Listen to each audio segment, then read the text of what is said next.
tertúlia. Meu boa tarde aí para todos. Hoje nós temos aí o tema nosográfico dentro da tematologia, continuando aqui os 3 temas da tematologia desde ontem e termina amanhã. Hoje nem tem eleição. Amanhã nós vamos trazer 20 temas e eu já vou falar para vocês, tem pouca gente aqui, que eu vou ter nos 20 temas, os últimos 5 são sobre saúde. Então, possivelmente vocês vão deixar para o fim, como sempre, né? Quero só ver o que vai dar. Agora, o tema nosográfico é o assunto predominantemente patológico, abordado tecnicamente, dentro da tecnologia, em qualquer análise, que é na analítica, pesquisa ou investigação, que é experimentologia, a fim de ser melhor compreendido e explicitado no desenvolvimento das tarefas de esclarecimento, que é a TARES, bioético, né?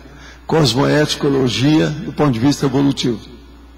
Agora, o estudo do assunto patológico com a intenção de esclarecer o realismo dos interesses da ciência. O objetivo do estudo é curar da enfermidade a fim de combati-la com eficácia. O problema dos puristas, românticos, orientalistas, simplistas e polianas nas abordagens aos temas de base patológica. Os cientistas abordando com autodiscernimento os assuntos intocáveis e antipatizados pelas pessoas simplórias. Os sentimentos de aversão entravando as pesquisas e os estudos por parte das consciências interiorotas e apriorotas. As tolices teológicas pueris contra as pesquisas científicas em favor da saúde humana. Os combates absurdos contra as transfusões de sangue. Depois tem aí uma série de detalhinhos, por exemplo, um deles é o seguinte: a solidariedade humana a partir do princípio terenciano, do sou homem e nada humano me é estranho. Agora depois tem a taxologia, com 7 categorias de realidades inseríveis no universo de pesquisa dos temas novográficos. Acidente, belicismo, dejecto, dessoma, dor, ilicitude e subhumanidade. Depois tem caracterologia, 24 verbetes relativos à nosografia. Agora depois, os temas nosográficos nem sempre são bem recebidos pelas leitoras e leitores ainda imaturos. Paradoxalmente, tal fato os tornam mais prioritários nas pesquisas tarísticas. Como reage você aos assuntos nosográficos? Você compreende e admite com serenidade as abordagens técnicas aos temas controvertíveis? Eu quero dizer que esse é o verbete 1132, tem 4 páginas, 37 logias, e ele tem exatamente 8 máximas. Eu não sei se bate aí com você. Tá certo? São 8 por mim aqui. Lá na etimologia tem 2 máximos. É isso aí. Agora, se quiser aumentar, pode aumentar a fobiologia e a holotecologia. Agora aqui, umas perguntas, uma pergunta aqui. Qual um método prático para a pessoa saber se tem condições de bancar suas atividades? A melhor coisa que tem é o seguinte: veja o que você já fez e os resultados. Se os resultados foram bons, você pode confiar naquilo que você está fazendo. Agora, na área, precisa de ver. Se a pessoa está começando, ela tem que começar e ver o que fez para ver o resultado. Isso não tem muito milagre, nem maná dos céus que cai do céu. Não existe isso. O caso é a pessoa fazer esforço mesmo. É o que eu chamo de autoesforço, que é a base de tudo. Agora, eu quero dizer para uma pessoa que é lá de um local chamado Capim Macio, que nós estamos fazendo força aqui no trabalho. Vamos ajudar isso aí, o que a gente for possível, colocar na TENEPS. Capim Macio, vamos amaciar mais esse capim. Agora, gente, aqui tem umas perguntas que não saíram aqui nos dias, muito antiga. Tem 2 que eu quero responder aqui hoje. Uma delas é o seguinte: tem uma frase que colocaram minha, que eles mandaram aqui, que estão nos blogs e de um monte de gente, que eles já viram. É uma frase minha. A frase é a seguinte, eu quero falar para vocês, que está na internet todo lado agora. Infelizmente, nas religiões atuais na Terra, ainda existem legiões de consciências humanas iguais às traças. 2 pontos. Conseguem devorar a enciclopédia e, mesmo assim, nada aprendem. Isso está na internet por todo lado. Eles me falaram aí, mandaram aqui os dados, tudo para falar. Gostaram dessa minha frase? Sai dessa. É um processo de traça, é uma coisa que nós somos especialistas, você, eu, não é isso? Traça de biblioteca, traça de livraria. Agora aqui, sobre o processo aqui do nosso, sabe, arco voltaico. Isso aqui eu pesquei lá no meio dos outros, que isso aqui a gente não falou, no dia, então eu estou só falando. A pessoa sentiu. Relata que quando foi exteriorizadas as energias dos teletertulianos, eu percebi, tive banhos energéticos aqui em São José dos Campos. Agora tem um outro. Enquanto o senhor fazia o arco voltaico, minha nuca pulsava como se o coração estivesse ali na nuca. Espirrei forte por 2 vezes. É possível que tenha recebido assistência? É lógico. Ainda assim com aperto na nuca. Por que tive essa reação? Por causa do assédio. Nuca significa processo de assédio. Vocês estão vendo que o negócio funciona à distância, né? Eu estou só mostrando. Eu já mostrei aí uma meia dúzia, já uns 8 por aí. Agora, uma coisa que eu queria falar para os verbetógrafos, aqueles que estão fazendo verbetes aí, novos, eu queria dar uma técnica que vai funcionar para vocês, que vale a pena. A técnica é o seguinte, é com as especialidades da Conscienciologia, mas vista de que modo? Você pega e olha o que você está escrevendo, ou o que você pretende escrever, qual verbete, vê qual que é o tema. Com esse tema você vê, não, essa aqui é a especialidade tal. Então o que você faz? Você vai pegar nos 1000 verbetes e coloca a especialidade entre parênteses, para você ir direto nos verbetes daquela especialidade que fica debaixo é o subtítulo do título do verbete. Então a pessoa ali, ela vai ter uma noção de diversas facetas daquele tema que ela está desenvolvendo. Porque ela pode às vezes encontrar aí 40, 50 verbetes que tocam no assunto. Eu estou dando a dica porque agora a enciclopédia do jeito que está, já com 1000 verbetes, está muito fácil de ampliar as abordagens. Vocês entenderam? Acho que está mais ou menos claro o que eu expliquei. Entenderam bem? Então o problema é pegar a especialidade, põe entre parênteses e dá o find, o busca, para buscar. Vocês vão dar sempre aonde é que tem. Conforme o tema, agora olha o texto daquele verbete. Vale a pena. Ajuda muito. Atualmente está muito fácil fazer os verbetes a partir disso. Saiu a mão na roda. Agora, sobre o tema nosográfico, gente, é muito importante o estudo disso aqui. Às vezes, a parte nosográfica é mais importante que a parte homeostática. Agora, o que nós precisamos mais na vida humana é a homeostática, que é o processo vamos dizer, da higiene, da profilaxia, para caminhar antes da terapia, ou seja, da patologia. Pode falar. Eu gostaria que se aprofundasse, você falou que a gente pega as especialidades, você lá pega 50, é por pesquisa da gente, você podia detalhar mais isso? O problema é todo o seguinte, por exemplo, arranja aí um tema, você está entendendo? Arranja um tema. Eu não vou dizer aí que eu não quero sugerir nada para ninguém, porque tem tanto tema, tanta coisa. Experimentologia. Experimentologia, então acabou. Experimentologia é dentro da experimentologia. Você pega então e coloca experimentologia entre parênteses e coloca o find. Aquilo vai bater em todo verbete que tem no subtítulo experimentologia. Você está entendendo? Então o que você passa? Você pode arranjar aí 50 verbetes sobre experimentologia. Eu não sei quantos tem. Eu tenho uma listagem lá, mas ela não está aqui comigo. Então, por exemplo, seja 30. Você vai ver alguma coisa que pode ser que vai interessar para ampliar a sua ideia. O que você vai escrever? Tá certo? E outra coisa, também não ficar repetindo aquilo que já está escrito, que é rebarbativo, né? Não ficar com bate-pensanidade. Então, o problema da especialidade, ele especifica mais o universo do assunto. Então ajuda mais a pessoa. Vai por mim, porque eu mesmo uso isso. Todo verbete que é muito novo, qualquer coisa, eu dou uma sondagem naquilo que eu já escrevi através disso. Já há muito tempo. Sempre pelo Find. Agora, hoje vocês têm o mesmo recurso que eu, que é buscar, pôr o Find. Põe lá, porque está no computador. No Find, no caso, pegar desses 1000 verbetes que já tem no, sei lá, no DVD ali. Pois é. Disquete. Aquilo é fácil. Agora, a gente tem que usar computador em tudo isso. Uma pessoa que queira trabalhar hoje não dá para viver sem computador, né? Não dá. Que é bem mais prático, né? É o jeito. E usar uma porção de aparelho, né, dentro da workstation, da estação de trabalho. Como eu faço. Tem um monte de aparelho, tudo quanto é jeito.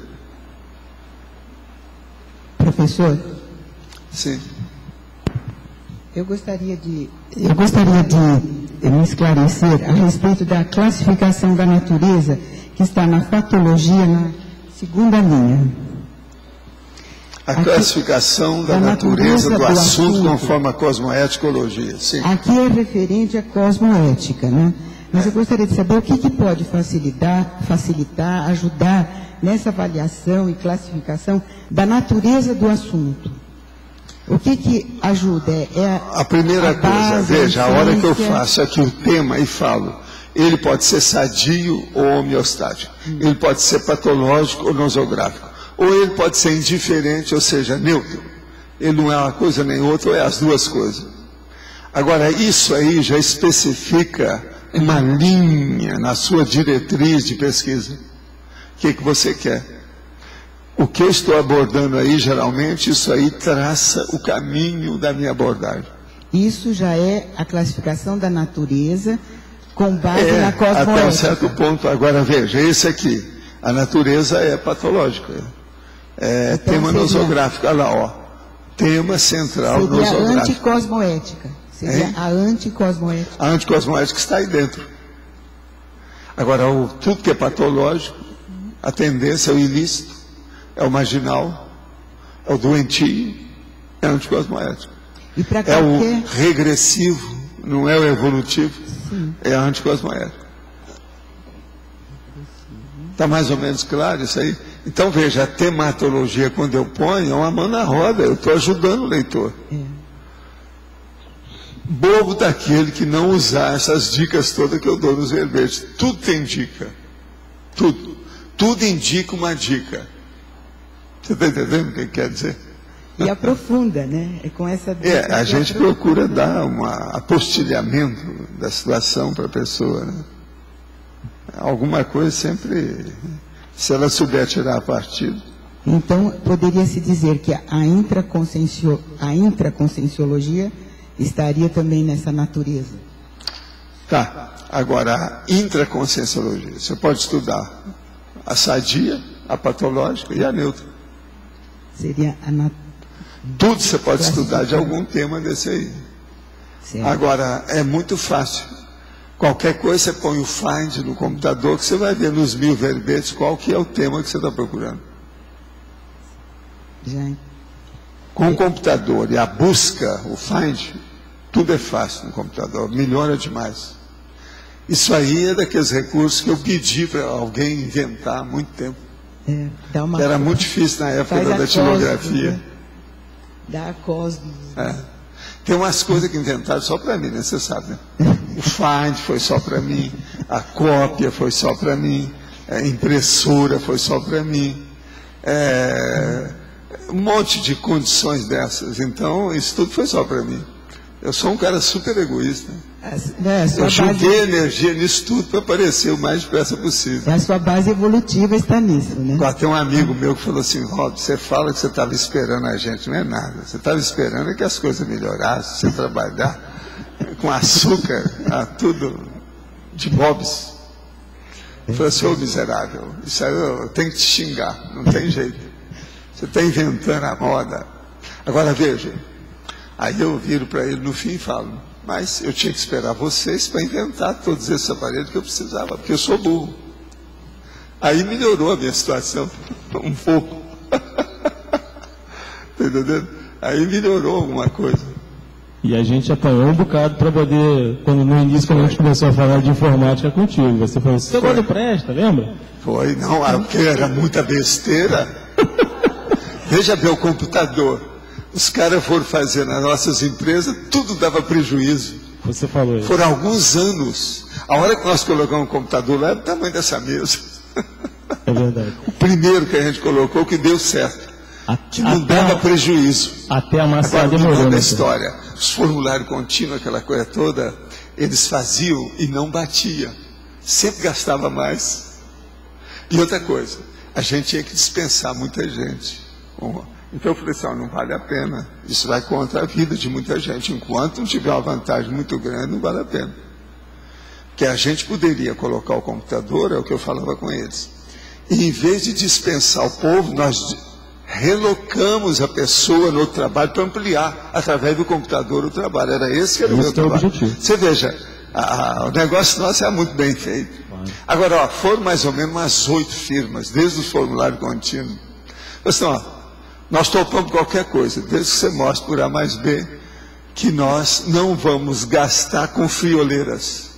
O que é frioleiras? Melhorar a nota fiscal. Isso era uma dessas. Eu falei assim, isso é besteira. Nós não precisamos disso. Agora, com o tempo, o negócio deu certo. Mas aí eu falei assim, que pena, um trubufu desse tamanho nos ajuda aqui, mas não me ajuda em nada do que eu quero. Meu negócio é a máquina de escrever. Quando é que esse troço vai virar uma máquina de escrever que presta? Quero escrever muita coisa. Veja, até hoje ainda não posso, né? Ainda não tem, você está vendo? O Arthur está lá com esse negócio do servidor, com 8 CPUs, e eles não arranjaram uma saída para o negócio bater. Coloca, o negócio só funciona com 1, não passa para os 8. Nós vamos chegar lá. Uma hora, se você encontrar com ele, dá às vezes você tem alguma ideia para a gente ver como é que faz uma abordagem melhor ali. Porque lá tem um gráfico. Aparece os 8 computadores. Só pega um. Não tem jeito de passar para os outros, de modo algum. Mantendo os nossos arquivos, você está entendendo? Claro. Agora, meus arquivos são... Aí é que é o X também, né? Agora, nós estamos trabalhando com 4.700 e tantas páginas atualmente. O arquivo maior. Sim. Agora, arquivo de 1.000 tem vários, né? Então, outra coisa... Enciclopédia é isso, né? Nós não estamos escrevendo um bilhetinho, um torpedo para a moça no bar. O negócio tem texto, como é que faz? É um senhor problema. São 8 CPUs, uma beleza. O computador de servidor, imenso, ele é grandão. Você veja bem, se arranjar gabinete hoje grande, é porque o negócio são vários num só. Porque está tudo diminuído, né? Tudo diminuiu. Mas esse é grandão, preto, enorme. Agora, uma hora que você encontrar com ele, você toca nesse assunto, que às vezes você vai ter uma ideia. Ele está perguntando para todo mundo para ver se acha uma saída. Às vezes eles têm uma ideia, vão lá, vão analisar o negócio, não funciona. Tem um monte dessa assim. Porque tem que conjugar com os arquivos que nós temos, né? Windows, esse negócio todo, porque senão não funciona. O negócio nosso não adianta algoritmo, não adianta isso, não adianta ilustração, não adianta nada. O processo é estabelecer a ideia, né? No máximo que a gente quer é fazer umas colunas, uma tabela, coisa à toa. Não é coisa sofisticada. Mas agora o problema é não dar tilt demais. Claro. O nosso está muito tilt, são extensos. E outra coisa, demora, né?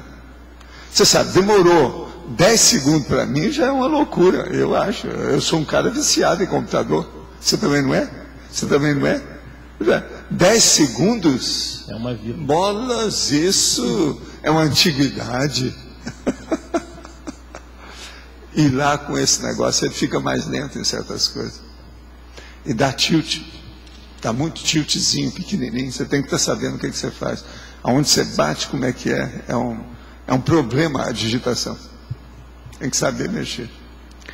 Agora é o máximo, né? Você tem que ter paciência, você vai do 1 a 4.522. Vai direitinho, então, você acerta. A hora que ele esquenta, outra coisa, na hora que esquenta muito, que começa a ferver, começa a... Então, as ventoinhas não aguentam por causa do calor, depois de trabalhar muitas horas, eu paro. Paro, esfrio, assim, ó, vê se você esfria, dorme um pouco aí e tal, vamos ver. Depois eu continuo. E outra coisa, com um no-break e tudo, hein? Não é fácil. Você veja, então, conclusão. Os Jobs da vida, os Gates da vida, eles nunca escreveram muito, né? Eles não sabem escrever, né? Eles sabem mexer com máquina, mas não sabem escrever, porque senão já teria isso tudo. Uma vez fizeram um desses programas, que é o Venture, que fazia um negócio maior. Eu fui usar, não dá nada, isso há muitos anos. Mas nós vamos chegar lá, vai chegar um dia que você vai ter tudo aqui, como esse negócio tudo pequeno, deve ser desse tamanho, e eu tenho a holoteca toda aqui comigo, no bolsinho. Né? Vai chegar lá. Professor Valdo, oi, aqui. Sim. Na última linha da fatologia, se o senhor pudesse falar alguns exemplos dos autoconstrangimentos imaturos. São as pessoas, por exemplo, que não têm muita experiência em certa área de atividade e elas se constrangem facilmente perante as coisas. Então, por exemplo, vai falar num processo de pedofilia, por exemplo, incesto. A pessoa na mesma hora fica ruborizada, se fala em sexo, é um problema. Você está entendendo? Estou dando um exemplo que é muito grosseiro esse, mas tem outros mais refinados nesse assunto. Então a pessoa tem autoconstrangimento por não estar a par e nem afeita aqueles temas ou aquele assunto, aquela linha de conhecimento. Então isso tudo é preciso de ainda alguma experiência, né? Traquejo, falta traquejo no caso dele. E essas coisas, isso você pode olhar que tem. Agora, o que se passa? Esses autoconstrangimentos imaturos, eles acabam sendo patológicos. Inibe a pessoa, não deixa ela desenvolver, cria problema, uma opção de coisa nesse sentido. Entende? Nesse sentido, ali na questionologia, os temas, ao final, né, os temas controvertíveis, isso significa que pode ter esses temas nosográficos, eles podem ter uma inversão aí para outra Sim, classificação. mas olha, a maioria dos temas controvertíveis, às vezes, tem coisa nosográfica. A maioria deles. Quando um assunto é muito pacífico, é porque não tem muita coisa para levantar a poeira. Ele é mais tranquilinho. É aquilo que a gente fala, é poliânico. Ele é tranquilão. Agora, o controvertível, às vezes, mexe com o problema dos valores das pessoas. Então, ela tem a priorismose, ela vai defender aquele ponto de vista, porque aquilo está abalando, está levantando a poeira para ela. E outra coisa, além da poeira, tem uma coisa mais séria, que está tirando o tapete dela. Ela se sente insegura. Aí vem o processo do controvertível. E às vezes também o modo de abordagem pode ser patológico, pode ser nosográfico. Então a gente tem que estudar muito isso. Agora, o que eu vejo é o seguinte: assunto para levar a evolução adiante, ou seja, a locomotiva dos temas novos de reciclagem e tudo mais, a maioria tem que ser controvertido. Não tem jeito de você sair disso. Se você vai falar o rebarbativo, aquilo que está todo mundo sabendo, você está perdendo seu tempo, está tirando pelos aos porcos, falando no vazio, ou fazendo discurso no deserto. Isso não adianta nada. O problema, às vezes, tem que criar problema. É justamente o diferente que gera impacto e que faz a gente repensar, né? Aquilo que o problema é o ornitorrinco. Todo dia você tem que, não é matar um leão, é matar um ornitorrinco, não é isso? Ou pelo menos fazer a dissecção do ornitorrinco diariamente. Os caras falam, né, que quando a indústria, o comércio está difícil, não, todo dia eu tenho que matar um leão. Então você pode falar, não, todo dia eu faço a dissecção do ornitorrinco. Ela acabou de morrer, a gente vai lá para fazer, sabe? Então é aquela dona da televisão. Eu defendo a minha vida abrindo mortos. Vocês já viram o negócio dela? Ela é violenta. A dona tem um charme, é uma das mais charmosas. Ela não é bonita, mas ela tem pose, é vistosa. Agora, o que se passa? Eu Sobrevivo abrindo os mortos. Essa é terrível. Que é o IML. Eu não sei que programa é esse. O nome dela lá, como é que é lá? Ela tem uns nomes engraçados. Garçom, aquele negócio. Agora, a dona é fora de série. Você quer ver isso aí? Olha, o canal 57, 8 da noite. Hoje é quinta, hoje tem. É o canal do Monk, mano. Não é isso? É do Monk. É depois do Monk. Mas o 57 é do Monk. Pois é, não, esse aí é depois do Monk, essa dona. Agora, veja, eles são mais ou menos a mesma coisa. Sempre é mais ou menos do mesmo jeito. Agora, eu sempre quis ver isso aí, porque todo negócio que fala em ML, eu gosto de ver por causa dos cadáveres, entende como é que é? Para ver se tem alguma novidade nisso, que eu estudei essas coisas demais. Agora, eu quero saber se tem alguma coisa, hoje já tem. Esse filme lá mesmo, essa série, eu vi em alguns dos episódios que falam de coisa mais avançada, que eles estão vendo, como é que faz a pesquisa bioquímica do assunto, aquele negócio de iluminação também que eles fazem. Você vai ver pela iluminação o que tinha no lugar que não tem mais. Aquilo é muito bom. Hoje em dia já dá. E outra coisa, eles estão mostrando lá que a turma hoje do Instituto Médico Legal já banca detetive, né? Já faz o trabalho. Agora, o nome dela básico é Cross alguma coisa. Crossing Jordan. Pois é, mas o negócio é o Cross. Eles colocaram Cross. Agora, eu te pergunto, por que é Cross? Eu não sei. Não, eu sei que é, mas veja, será que fizeram de propósito? Eu não sei por quê. Cruzar o quê? Cruzilhada. Agora, você sabe que essa aí é o Col Marchand. O cara tinha um cara que falava lá, então eu pedi o Leandro, que conhece as coisas de televisão e cinema, igual eu, que estudou lá também, né? Você sabe, né? Em Hollywood. Então eu falei com ele, eu não entendo por que é que aí no Marchand tem um cara que chega e fala assim, Col Marchand. Isso é sem parar. Eu falei, não tem nada de Col nisso, e nem Marchand. Agora o cara mudou. Parece que é o mesmo que está falando, mas ele não fala Col Marchand, ele fala Col Marchand, mais suave. É a pronúncia que era errada mesmo. Ele deve ter visto que estava errado. Alguma coisa, alguém falou. Teve um dia que eu deu vontade de telefonar para ela e falar assim, olha, fala com ele aí para corrigir, que tem muito erro. Só numa noite eu vi uns 5 erros de pronúncia de inglês. Ele falava sempre muito afetado. Não, agora ele falava de propósito para chamar a atenção. A gente vê que às vezes o erro foi intencional. Agora ele mudou. Outros programas ele já não está mais com call, não. Ele está falando hall. E outra, Marchand, mais suave. Não está, Marchand. Não está aqui mais. Marchand, veja, Marchand é o canal, no fim é channel. Como é que é possível? Você está entendendo? Agora, tudo é propaganda, né?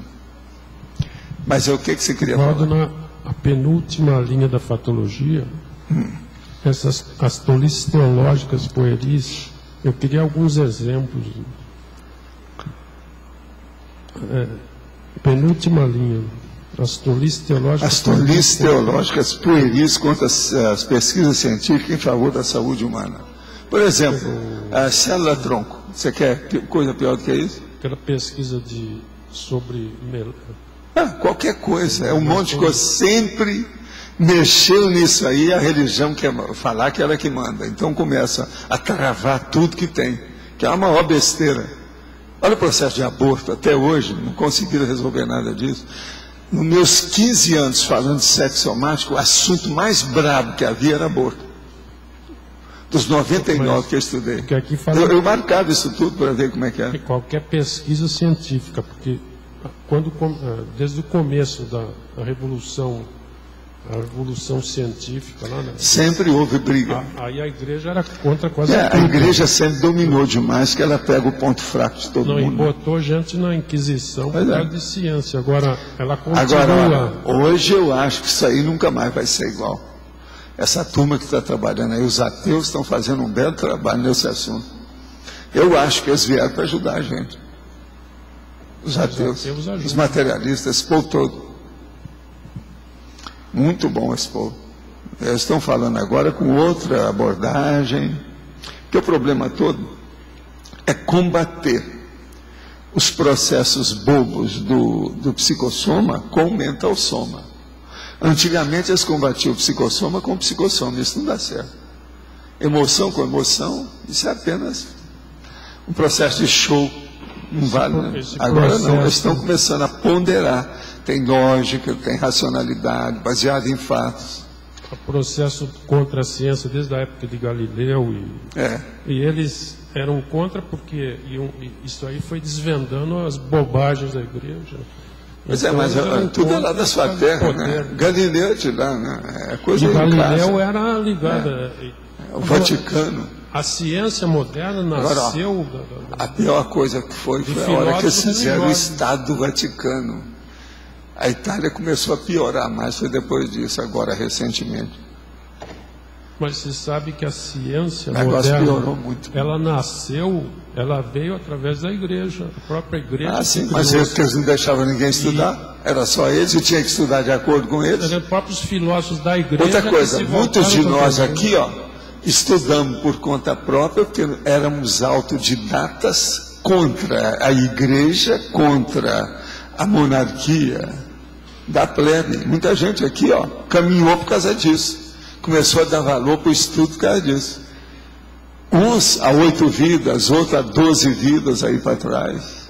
Então, mas isso é um fato. Os filósofos o povo que embarcou demais na religião está preso lá dentro. Olha o Emmanuel, com tudo isso que ele sabe, eu que conheço o homem, não teve que voltar para mexer o restinho que está faltando lá? O paradoxo é que a ciência nasceu da própria religião, filósofos religiosos que no começo, na modernidade, tudo, Newton era ligado à religião, todo mundo. Não, agora, tudo começou com o processo das iniciações. Aí que deram as pitchas. Pitcha, você sabe de onde apareceu isso? Pitonisa. É por causa da cobra. Até parece que no Egito. Não, e o processo da cobra, que é Piton. Foi aí que deu o nome de Piton, Pitchas, Pitonisa, esse negócio todo. Eu não sei se Pitonisa já existia no Egito, alguma coisa assim. Já, o negócio é muito antigo. Agora, tudo começou por aí. Agora, o que é pena nesse negócio todo é que vocês aí, muitos de vocês que foram Pitonisa, lá do oráculo de Delfos, todo mundo morria mais cedo, você sabe, né? Porque morria intoxicado. Por causa das emanações dos vulcões.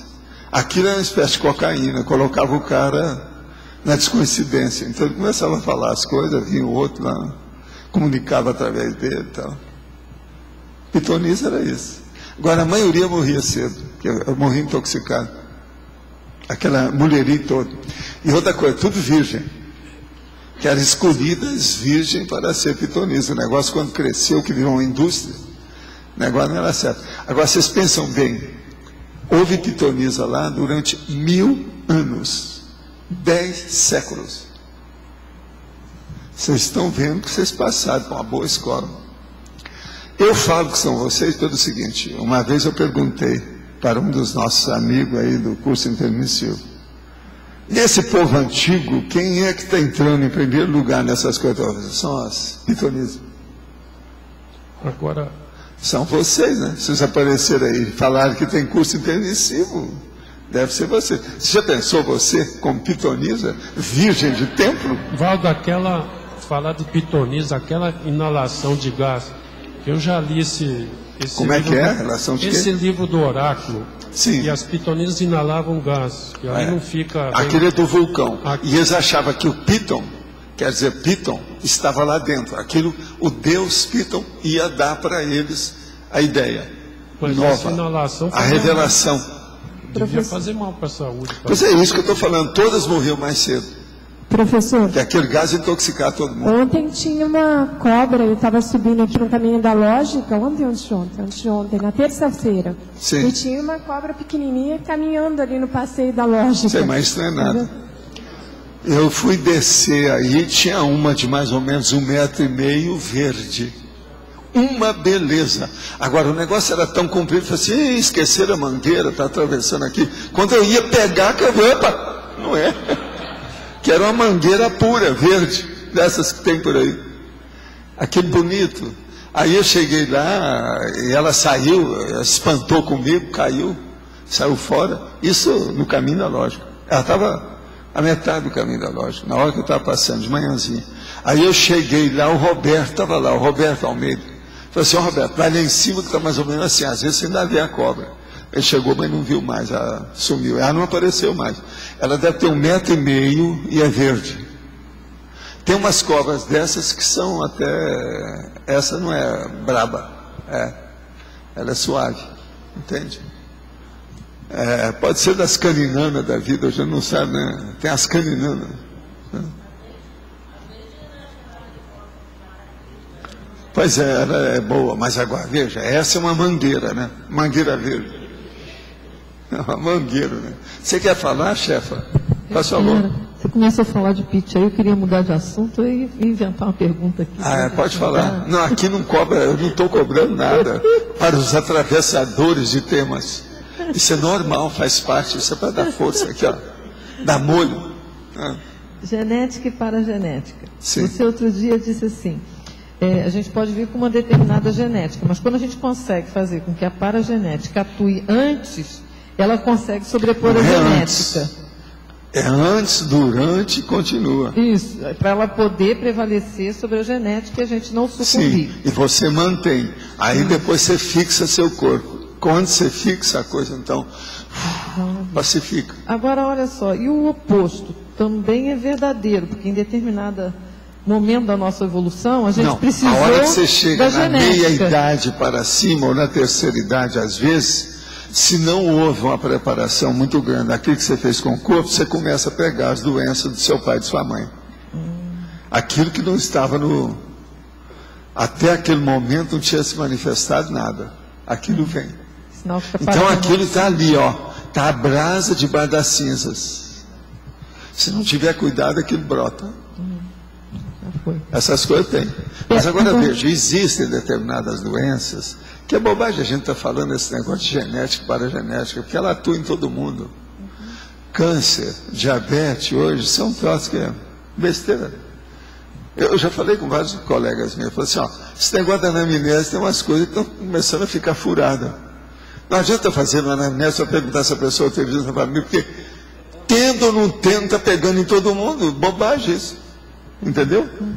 Existem essas coisas. Agora, olha só, e o oposto também é verdadeiro. Se a pessoa ela vem com uma genética boa e uma paragenética ruim, então ela começa a melhorar devido à genética.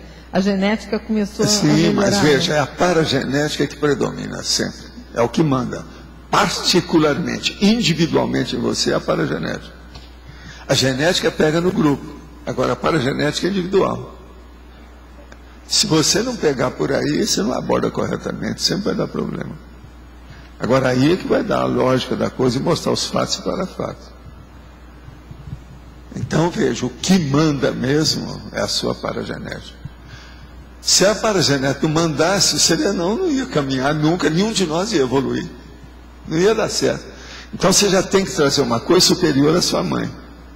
Esse aqui é o ideal. Eu desejo isso para todo mundo aqui. Então estou tranquila. Entende? Tudo superior à mamãe. A fitir mamã. Aqui ó, em francês é fitir mamã. Né? A mãe futura. Né? Professor, dentro a fitir mamã. Que eles falam, mas em português eles gostam de falar. Lá é fitir mesmo. O que é? Aqui. Dentro dessa... Aqui, desculpa, eu não falei a letra B. Dentro dessa pergunta da Grace, uma vez eu ouvi o senhor falando sobre a questão da base genética, que às vezes a base genética é da mãe, às vezes você a base... Você tem que seguir, porque a base de tudo para você se orientar é isso aí. Isso aí segue. Ou isso seja, aí vale a pena. Tem um que predomina na base genética. Sempre predomina a mãe ou o pai. A maioria dos casos. O negócio é muito óbvio. E como é que isso tem a ver, no caso, com o próprio vínculo kármico, digamos, se a genética que predomina é da mãe? Às vezes tem, mas o que interfere mais não é isso, não. A genética pende para um determinado lado de acordo com a paragenética individual sua. É isso que eu estava falando com ela. Vai, Grace? No caso, então, tende presta atenção, paragenética similar. Olha aqui, ó, meu caso. Eu comecei a examinar as coisas de várias pessoas, meus pacientes, e policlínica, um monte de coisa. Então comecei a ver que aquilo era real. Aí eu falei assim, não, então eu vou me examinar. Então comecei a ver. Mas naquela ocasião eu ainda não tinha nenhuma doença firmada, séria dentro de mim. Aí eu tive um infarto. A partir daquilo instalou a hipertensão. Eu falei assim, opa, o negócio é minha mãe. Então eu vou ter as doenças básicas da minha mãe. Aí eu comecei a ver, eu vou ter que ter refluxo. Porque a minha mãe tinha um processo que ela vivia tomando coisa o tempo todo. O meu irmão é mais novo do que eu, 6 anos. Aí eu comecei a examinar meu irmão. Não, vamos ver como é que é. Meu irmão começou a ter refluxo 20 anos antes de mim. Sendo que ele é 6 anos mais novo, então são 26 anos de diferença. Você está entendendo o que quer dizer? Agora, comigo, o negócio veio. Do jeito que eu estava pensando. Agora, por exemplo, eu nunca tive nada de processo de diabetes. Mas meu pai era diabético. Aí eu falei assim, se eu abusar das minhas coisas, eu vou ter o processo de diabetes mais tarde, por batata. Eu entrei como se fosse uma pré-diabetes agora recentemente. Eu não cheguei a ficar. Mas estou no nível. Você está entendendo o que é? Isso já é do meu pai, mas olha, quanto tempo? Agora, o meu negócio da hipertensão, não. Hipertensão eu tenho desde 1960. São 49 anos. Não é fácil isso aí, né? A base genética, no caso, era da sua mãe. A sua base genética. Não há dúvida que é. Básica. E outra coisa, foi isso que matou minha mãe, né? Com o passar do tempo, as coisas. O colesterol dela estava a 350 na ocasião, a gente fazia tudo para melhorar e não dava nada. Mas então a sua paragenética não foi... Grace. Então a sua paragenética não sobrepujou a genética? Ela sobrepujou na opção de coisa. Tinha muito mais coisa que a minha mãe tinha. Uma delas, muito séria, ela tinha uma tendência para a arte que era uma loucura. Eu não, eu sustei o problema da arte desde pequeno. Se não fosse a minha paragenética, eu estava aí, seria um cantor, devia estar tocando flauta ou violino. Tinha um monte de coisa. Não, eu devia estar compondo uma sinfonia. Eu sempre achava que a sinfonia que manda, né? Ainda essa semana eu tive que falar com a pessoa para ver a 7ª Sinfonia de Beethoven. Assim, olha isso aí que você vai entender. Foi um compositor que estava aqui conosco essa semana. Vocês vão pegar a ver. Ele esteve aqui no Arco Voltaico comigo. Depois nós conversamos lá embaixo. Ele é compositor. Agora, ele é compositor, estuda muito. Ele não é bobo. E no caso do macrossoma, ele é definido no curso intermissivo. No caso que a consciência que vai ressomar, ela vai ter um macrossoma, é isso? Como assim? Eu não estou entendendo. Eu não entendi isso. No próprio curso intermissivo, no planejamento, já dá para ver se a consciência que vai ressomar tem condições, no caso de ter um macrossoma. Não é só que tem condições. Se o trabalho dela exige algum macete melhor para a situação no corpo. Agora, isso, às vezes, não é diretamente nem na genética, nem na paragenética. É uma coisa extra. É isso que eu queria entender. É outra condição, porque isso aí depende do que a pessoa está fazendo. Por exemplo, eu desconfio que no meu caso tem um processo de para-regeneração. Que o meu caso é muito sério. Agora veja, a para-regeneração é o contrário da diabetes. Você entendeu? É muito esquisito isso. Agora, é para-regeneração pelo seguinte, o processo do meu acidente, aquele negócio de eu tirar de letra aquilo, mesmo depois de um coma de uma semana, foi muito esquisito. Os médicos, ninguém entendeu nada daquilo, o professor da universidade, você sabe, eu tinha uma junta de médicos, eu era uma firma, aquilo foi um acidente de trabalho, e eles colocaram tudo que eu era da gerência, eu representava a instituição na Bolsa de Valores, você está entendendo? Procurador. Então, como é que é? Então, tinha catedrático, professor, gente, todo mundo olhando. Ninguém entendeu nada que eu fiz. Queriam me levar para eu servir de cobaia lá. E eu dei conta neles, porque eles queriam abrir minha cabeça. Agora, que nem essa regeneração, ela ocorreria por um código já genético do macrossoma ou por uma energia na hora? Entra tudo o problema através da paragenética da pessoa. Agora, mexe no holossoma. Mas a paragenética que predomina em tudo. A paragenética é a primeira mãe de todo mundo. A segunda é a mãe natural. Vê se me entende. Se você entender isso, uma vez eu tive que explicar uma pessoa, foi o único jeito dela entender, foi isso. Não, você tem uma mãe básica, a sua paragenética. É mãe de todos os corpos que você tem em todas as vidas. Agora, em segundo, vem aquela mãe postiça do momento, daquele corpo que você está arranjando, entende? Aí você vai entender tudo. E em relação assim, vamos supor, a filha veio com uma paragenética complicada e a mãe menos complicada, mais saudável, né? Como é que fica essa... Porque a pessoa já tem, ela, se já vem a mãe, às vezes já ajudou.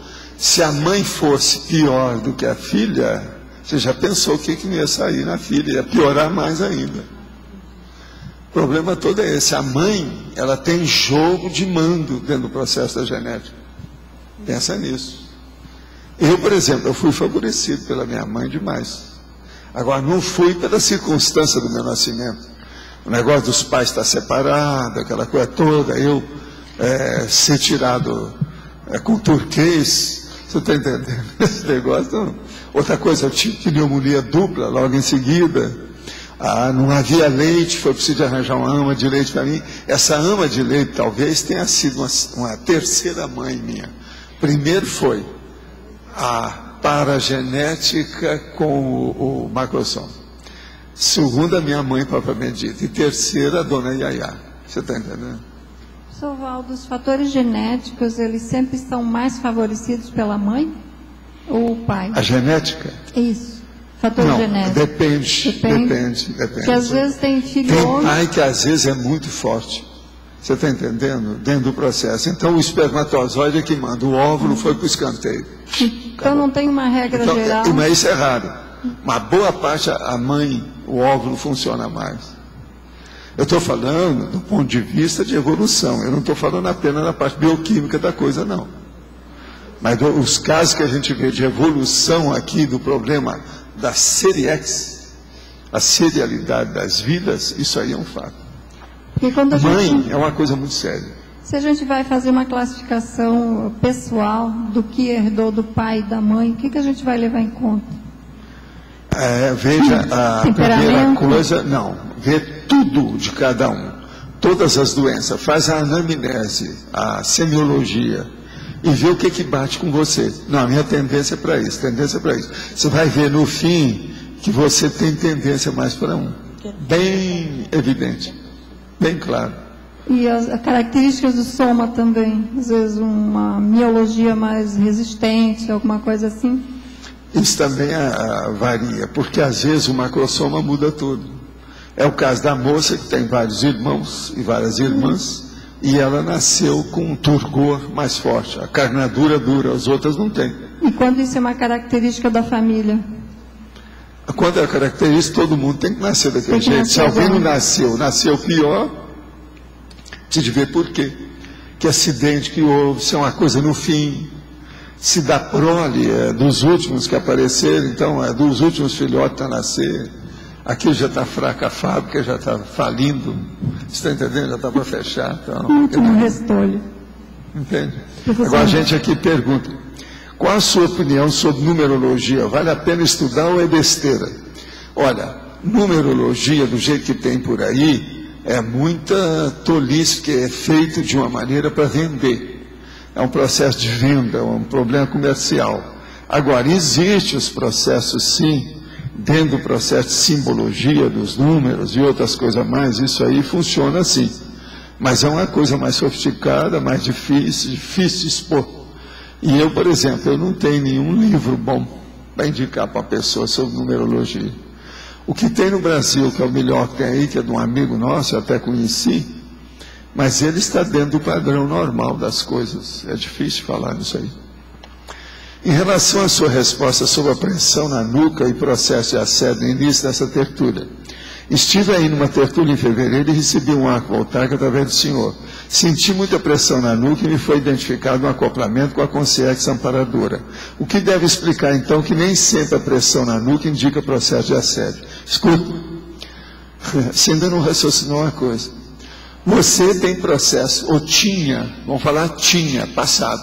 Você tinha processo de assédio sempre com a consciência, com 1, 2, ou 3, ou 5, na sua nuca.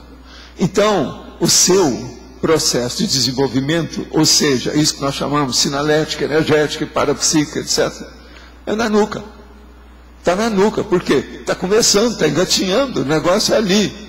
Então, a hora que você vem, que vem um aparador junto com a gente, que a gente vai trabalhar, ele vai afetar o quê? O dedão do seu pé? O hálux? Não, é só a nuca. Acapite.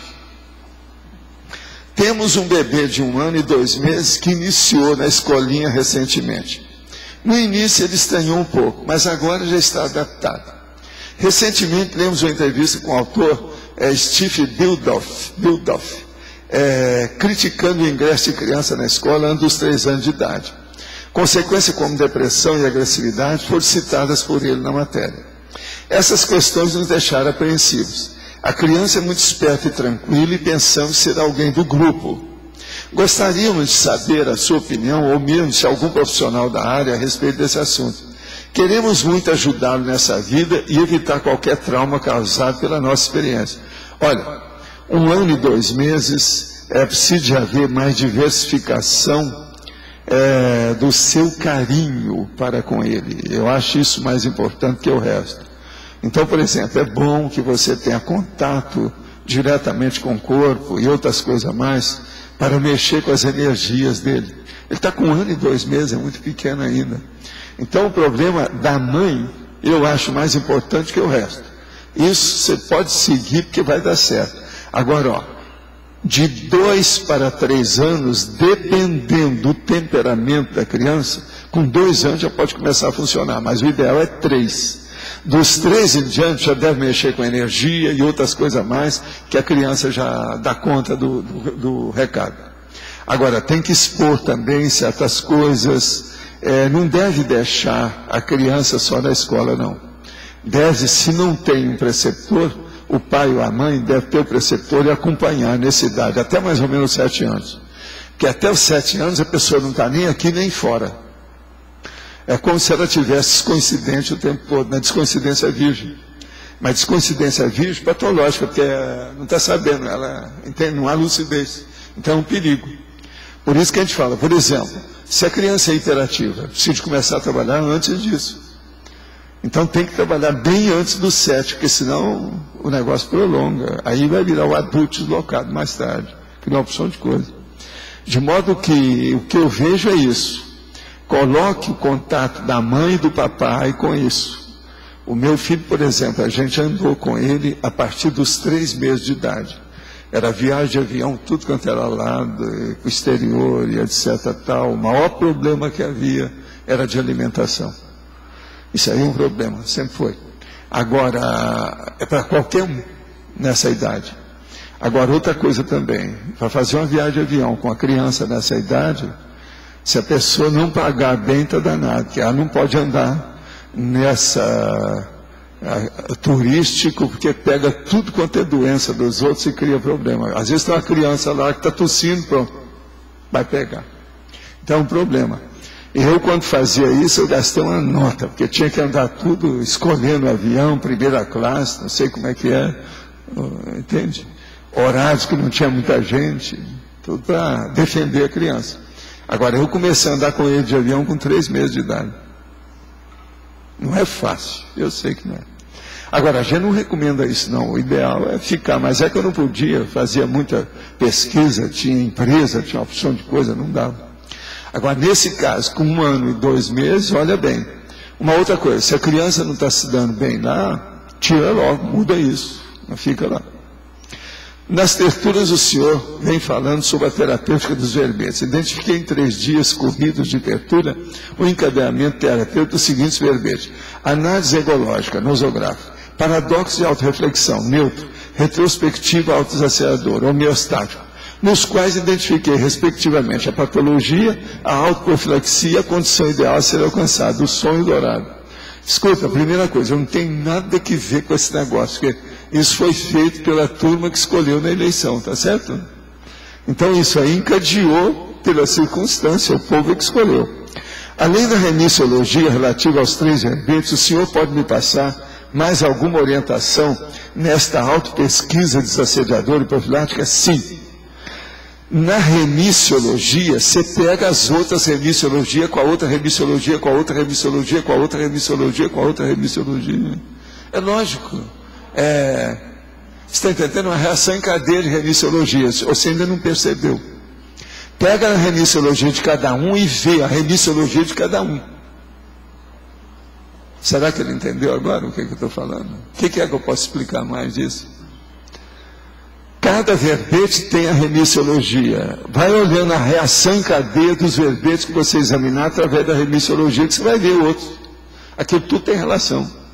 Agora, você está estudando autoprofilaxia e patologia. Então, pega aquilo que eu falei aqui no início da tertúlia, o seguinte, coloca entre parênteses alguma coisa, por exemplo, nosologia, parapatologia, entre parênteses, você vai ver um monte de verbete sobre o assunto, na hora.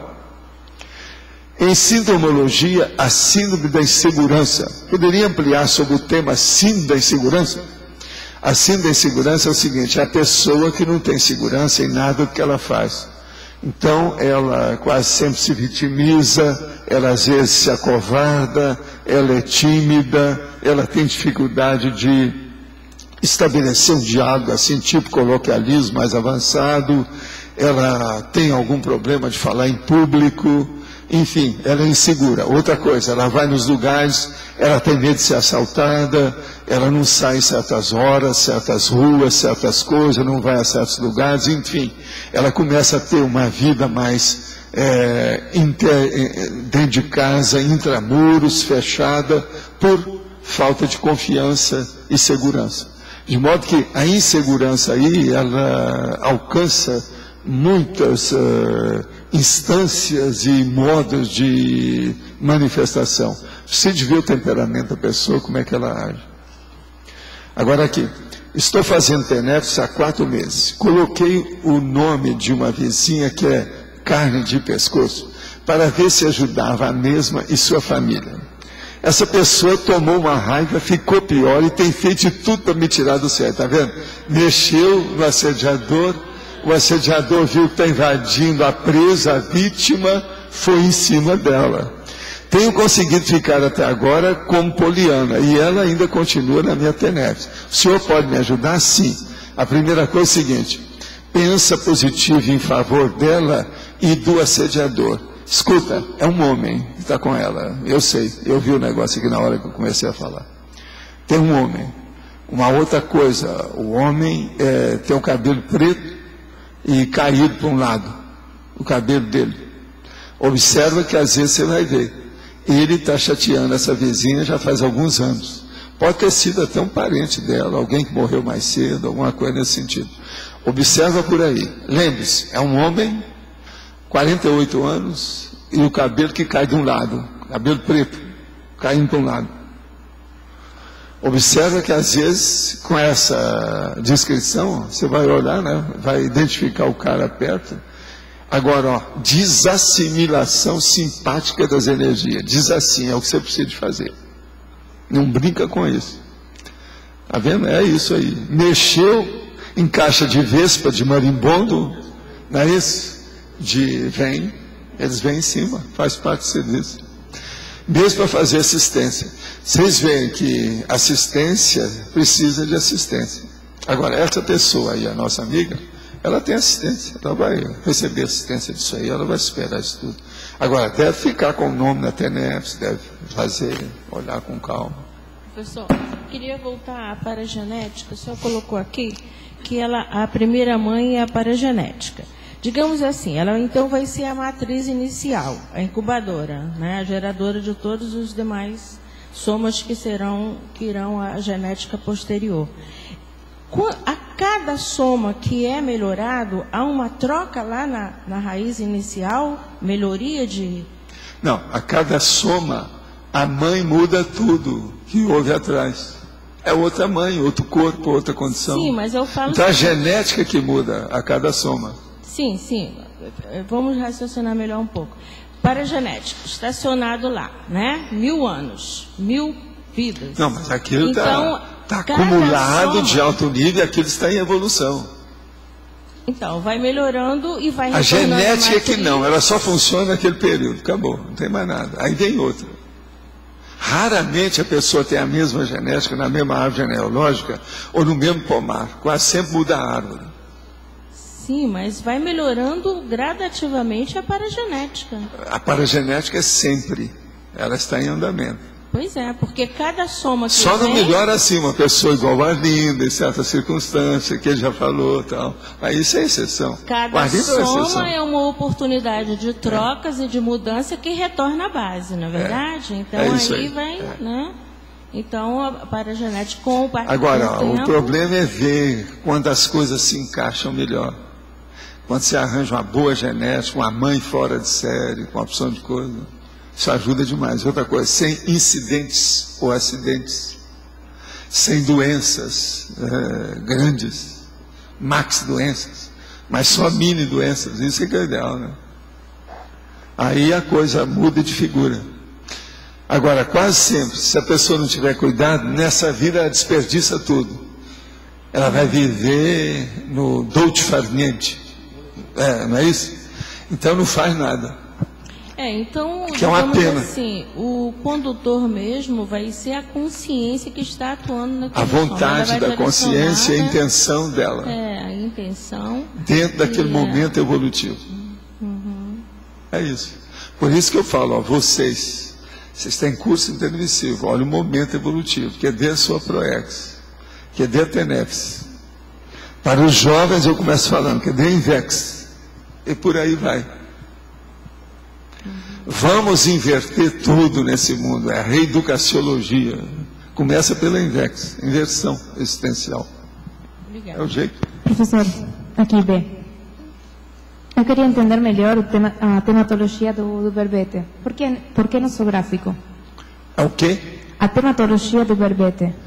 Aqui se fala... É nosográfico, é nosográfico, é nosográfico, é nosográfico. Mas é um tipo de classificação, não é? O quê?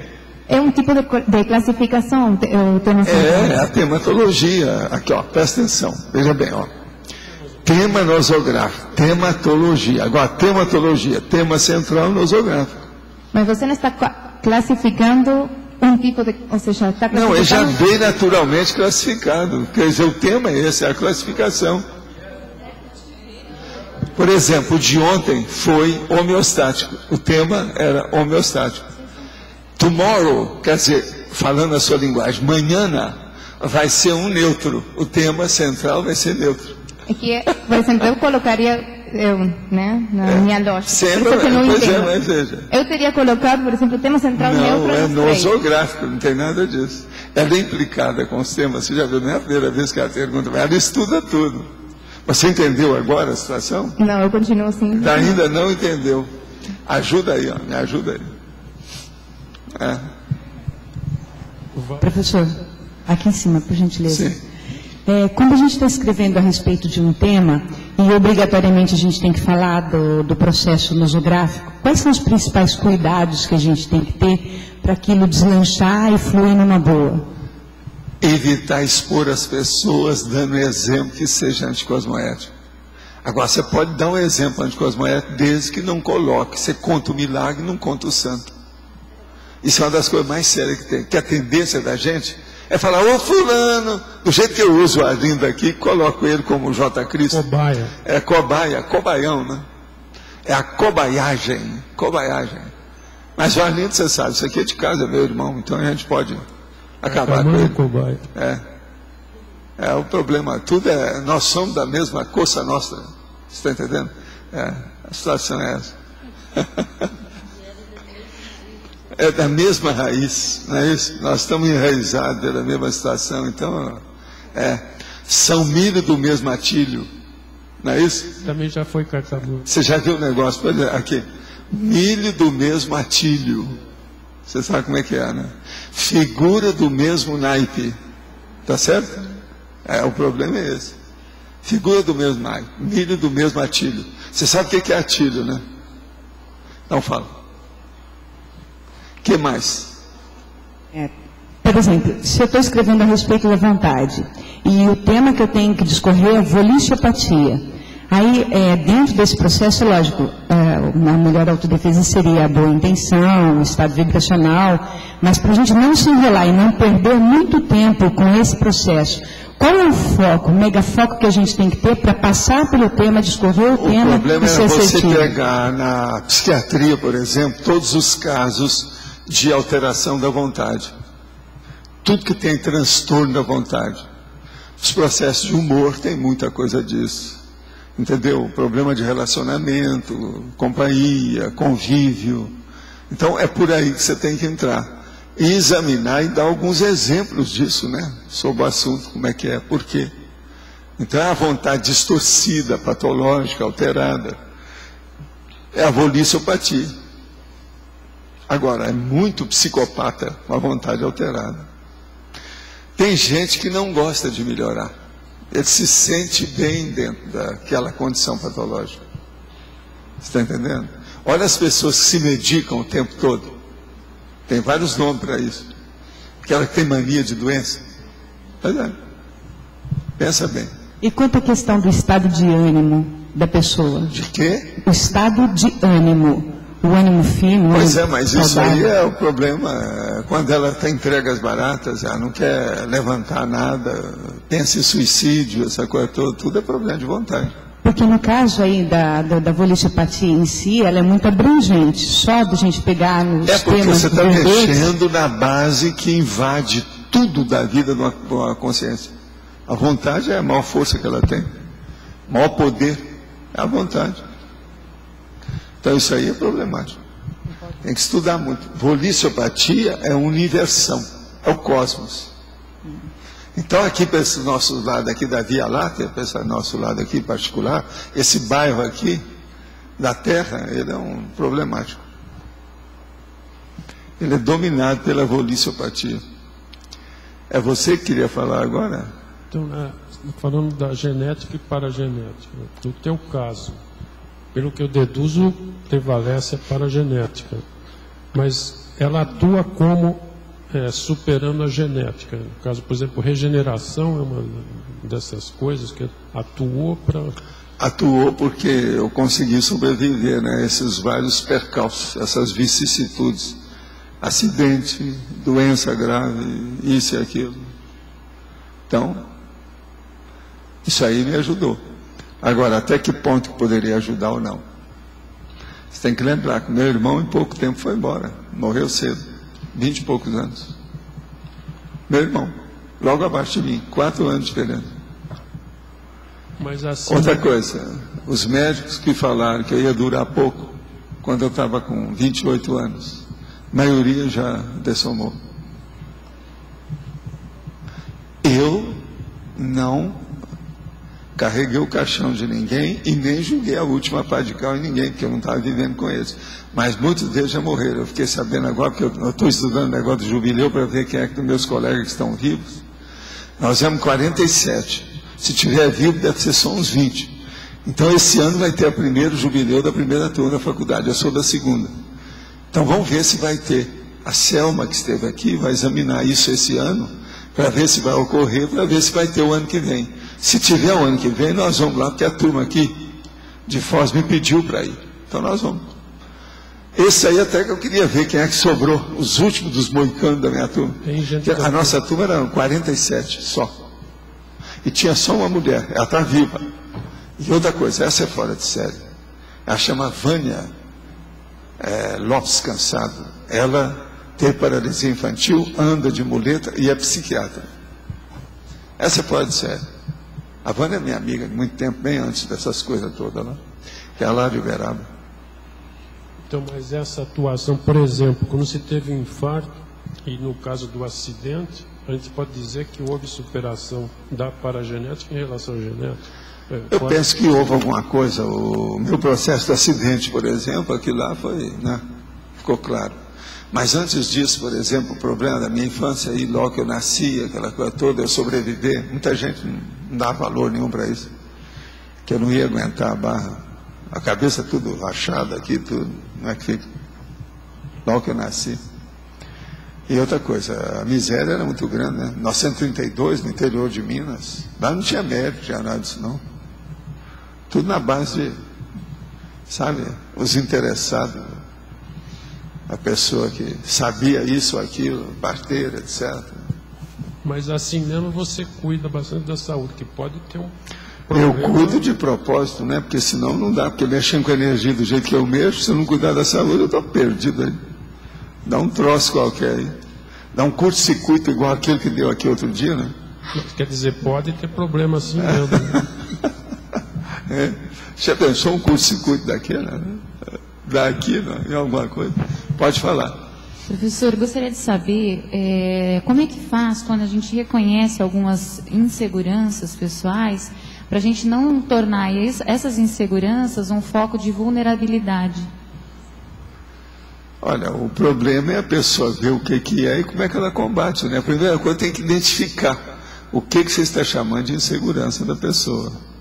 Tem que identificar aquilo e ver como é que você combate. Isso aí, seu diagnóstico não resolve nada, tem que saber o que, para ver como é que você anda. Agora, o problema é o seguinte, tudo na vida, eu já falei isso aqui várias vezes, tudo tem técnica. Então pensa bem, procura a melhor técnica para combater aquele mal, aquele transtorno, aquela alteração. Toda alteridade ou alteração pode ser combatida tecnicamente. Pensa nisso. Nós temos que lembrar, por exemplo, hoje, você vai fazer uma exposição pública, tem técnica. Você vai escrever um bilhetinho desse tamanho, tem técnica. A pessoa vai fazer sexo, tem técnica. A pessoa vai arranjar um filho, tem técnica. Tudo tem técnica hoje. E outra coisa, a internet tem a técnica, paratécnica, antitécnica, protécnica, né? Tem tudo à mão. Então o problema é estudar. Está claro? Professor Valdo, por gentileza, o senhor falou a questão da técnica, né? O parapsiquismo, qual a melhor técnica para a gente investir nas várias frentes de desenvolvimento do parapsiquismo? É usar todas essas coisas que tem aqui na CAEC, não tem outro lugar melhor aí. Certo, não, ok, mas indicar? veja, existem focos dentro do parapsiquismo, tem a clarividência, né? Pois é, não, mas aí a pessoa tem que ver, ela escolhe o caminho daquilo que ela tem, a tendência dela, qual a inclinação, facilidade. Qual a sua vocação parapsíquica ou energética, olha por aí, entende? Uhum. Eu, por exemplo, veja bem, eu comecei a ver, a coisa que se manifestou mais séria em mim foi retrocognição. Agora, com isso, começaram a aparecer as projeções logo em seguida. Agora, a retrocognição, eu comecei a estudar tudo para ver.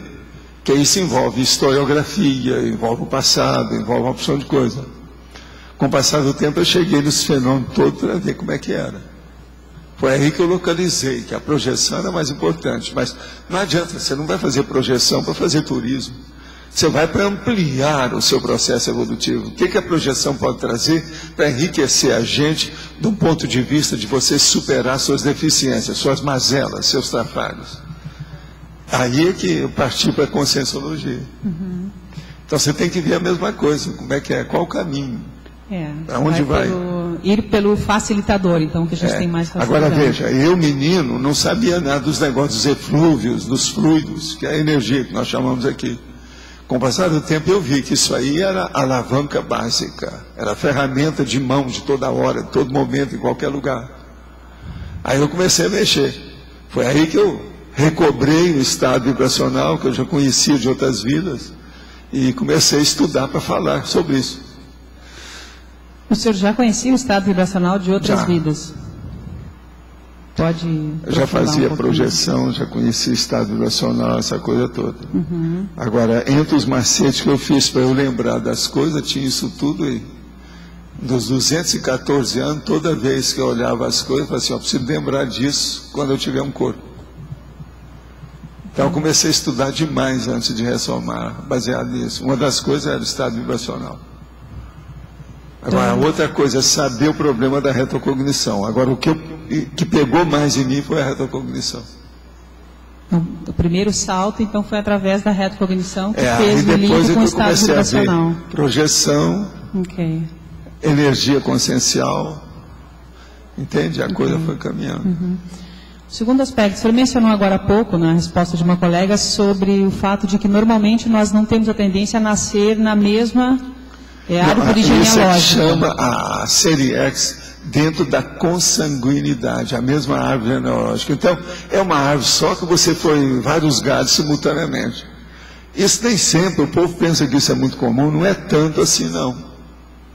Entende? E outra coisa, é bom que haja diferença, porque senão dá alteração da pessoa repetir sempre as mesmas experiências, porque fica tudo igual. É igualzinho casamento entre parentes, não dá certo.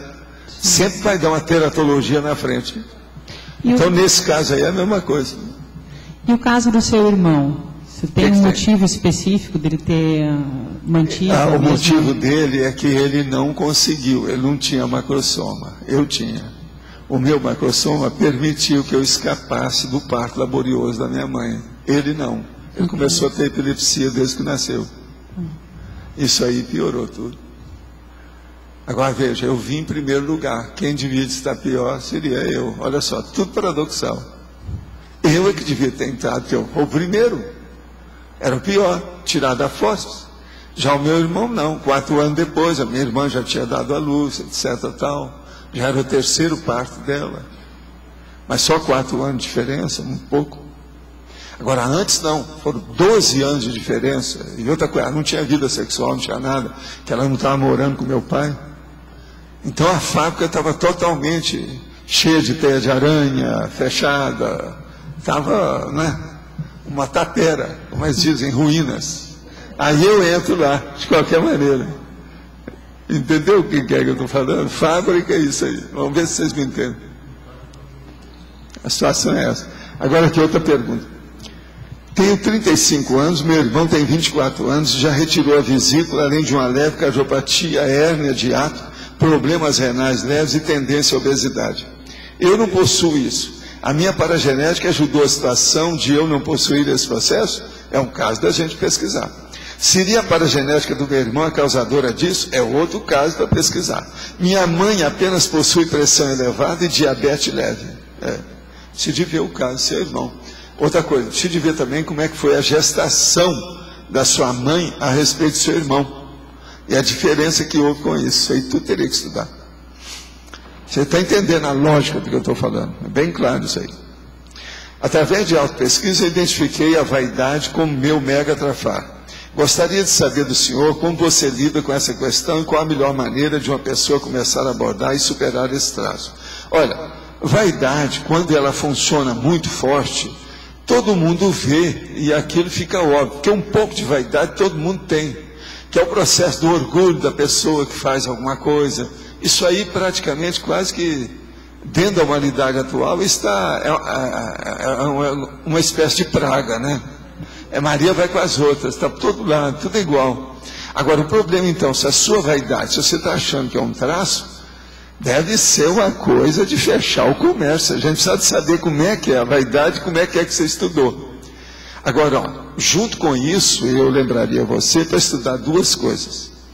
Primeiro, o orgulho, que ele faz parte da vaidade, que é irmão dileto da vaidade. E antes do orgulho, que é a coisa mais séria, que é o pai de todo mundo, chama-se egoísmo. Então veja se tem na sua vaidade algum processo egóico ou algum processo de orgulho, de soberba. Como é que é isso? Você é uma pessoa que esnoba os outros?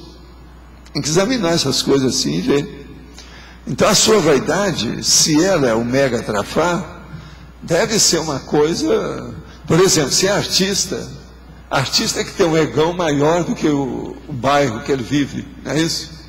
Pode ser que seja, isso é vaidade. Porque todo artista tem que seguir para a fama. Se não tem fama, não tem. Então a vaidade envolve a fama. Você tem fama? Você é uma pessoa célebre? Já arranjou alguma coisa que você ficou acima da média? Acima da mediocridade? Isso aí tudo tem que estudar para a gente ver. Agora, o que eu vejo é o seguinte: aborda esse traço vendo o orgulho e vendo o egoísmo. Isso aí é importante. Outra coisa, o egoísmo da criança, ele tem que ter um certo egoísmo. Chama egocentrismo infantil, o egoísmo da criança. Agora, se esse egocentrismo infantil, ele permanece na pessoa adulta, esse é que é o pior tipo de egoísmo que tem. Então esse é o egoísmo titular, grande, que é o egocentrismo do adulto. Sou caçula de minha família, tenho 3 irmãos. É possível que possa ter influência genética maior do meu pai do que da minha mãe, justamente por ter havido enfraquecimento energético biológico da minha mãe? Não. Se foi, é o seguinte, não interessa o que aconteceu. Se ela deu a luz a você, o negócio é aí, até quando ela deu. Minha mãe havia feito laqueadura antes do nascimento da minha irmã e do meu nascimento. Esse procedimento cirúrgico pode influenciar a genética da consciência a renascer, caso haja um enfraquecimento energético da mãe? Tudo é possível, mas tem que examinar a situação. A salpingectomia, que é a laqueadura, pode criar problema, principalmente na psicologia da mãe. Isso é que teria que ver. Como é que é a psicologia da sua mãe? Examina por aí. Que a laqueadura, dependendo da idade que foi feita, ela pode criar problema por aí. Examina isso. Aqui não há. Aqui não há. Falando de retrocognições, você em várias oportunidades falou a respeito de uma tua no século XI como se tivesse tido muita importância para você. A retrocognição? Sim. Se assim for, por que foi em aquela vida, qual foi os, vamos dizer assim, as questões transitadas aí? Por que é que eu sempre dei mais valor para isso? Primeiro, o que começou a ocorrer mais obviamente para mim, para eu ver o que era, eu lembrar de coisas que eu falava e não encontrava ambiente. Aquilo era antes de eu nascer. Aquilo começou a criar problema na minha família. Até que os fatos vieram a meu favor. Depois que aquilo passou algum tempo, tudo aquilo que eu estava falando foi confirmado. E eu comecei a ter mais retrocognição de certas coisas. Outra coisa, começaram a ver que a minha memória guardava tudo que eu via. Aí eles falaram assim, deve ser por causa do menino que quebrou a cabeça toda, com aquele parto tudo laborioso, aquela coisa toda. Ele tem uma memória maior do que os outros, deve ser por causa disso. Por quê? O problema todo é o seguinte, eu vou te explicar.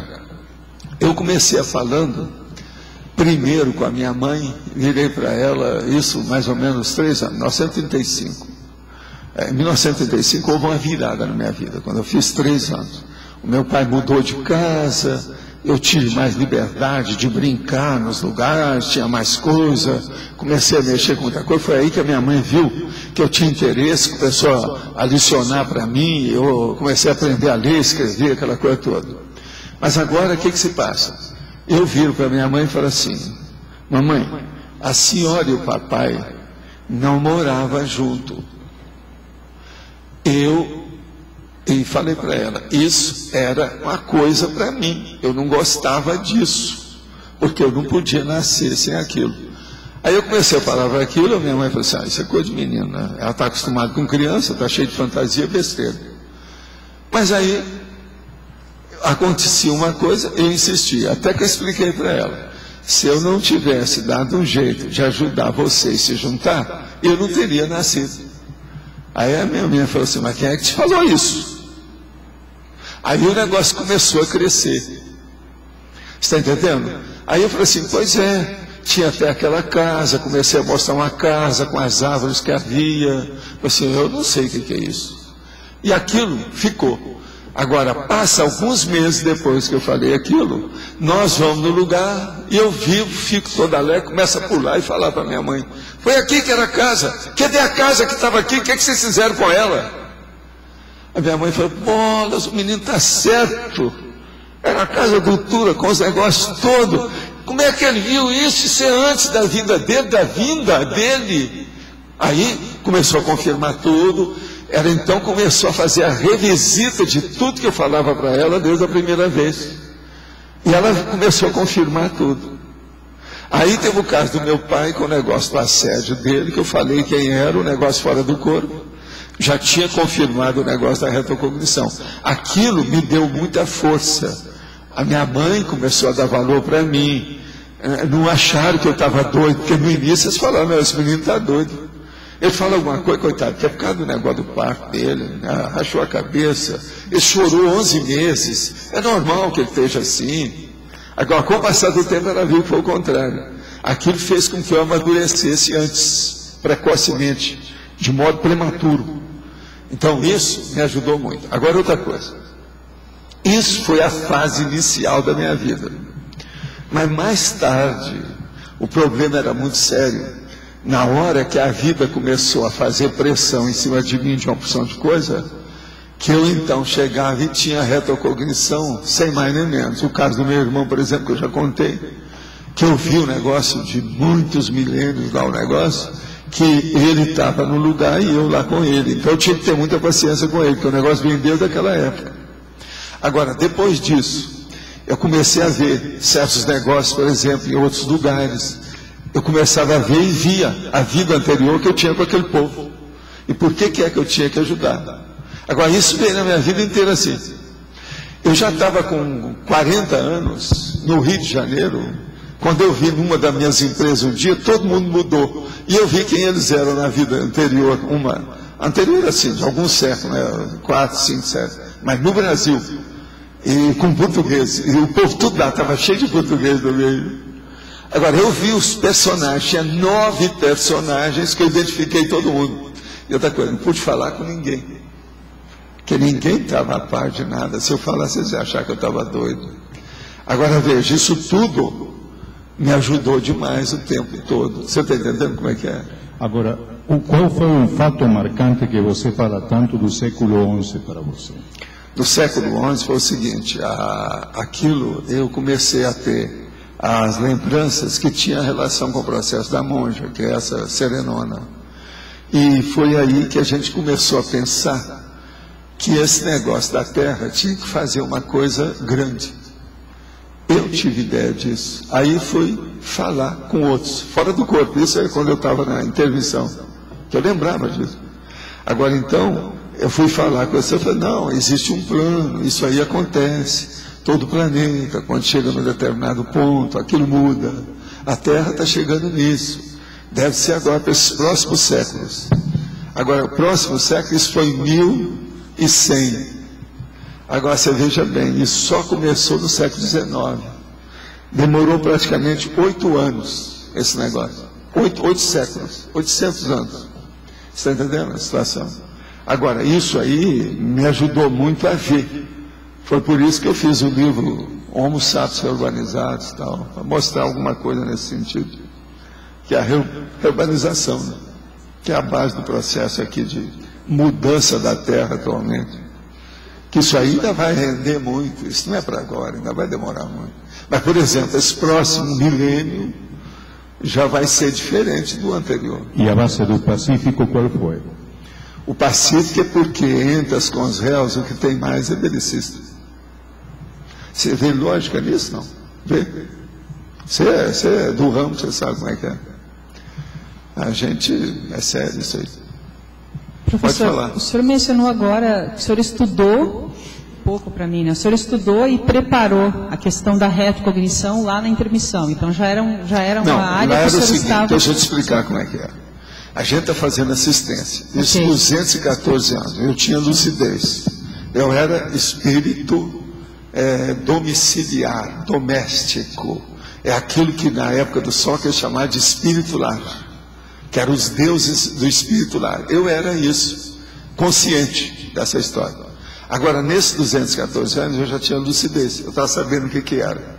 Comecei a trabalhar com essa turma para ver esses negócios todos. Agora, toda vez que a gente tinha uma assistência, que eu vi uma coisa que estava ocorrendo com consim, não estou falando consciência, não, consim, eu falei assim, ó, eu tenho que abrir o olho com isso aqui, ó, se vai acontecer comigo na próxima vida.